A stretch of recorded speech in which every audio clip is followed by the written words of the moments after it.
I'm appealing to you guys. Ibeke imali. Yabona le mali onayo namhlanje. Ndiyabona kade ecelile ethi ucela umfakele imali. Phuma lapho. Uthi thathe wena engenayo yena. Momfakele 1000. Shuthi niyathengiselana. Ngiyakuvuma nami lokho.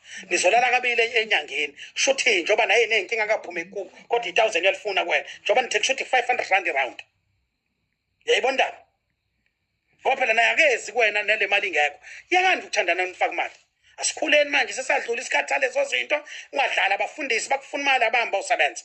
Nalothi uyinyanga ubona izinto zakho uthi ubona iveni elimhlophe. Unenhlanhla yena njobe ephila nje ubona iveni kuwena hambe ubona izinto zabantu ehluleka ukubona ezakhe. Kodwa ezabantu izona abayibona kuqala. No sis bakhona uthanda lithengwa abakwethu. Mengakufuni nje umuntu angakufuni. Okay? But I expect a progressive nation next year. I want to see you doing better. Okay? Yabona nje vula i-account othi imali yomjolo. Njalo uma becela imali vele uyifake lapho kule account. Ubonke uyophela unyaka unamalini.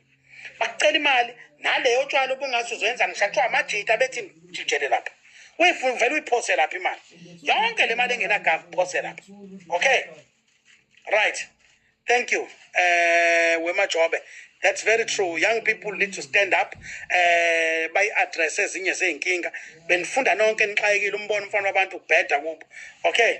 So njengamanje umfakela ipressure umfuna imali uzahamba ayokwenza ubugebengu engafuni ngoba esaba ukuthi wena uzomala uyozunika abanye. Miyeka hamba unika abanye. Lungile. Shothi bengadalelwe wena. Okay? Bekani imali. Ungaxabani nemali.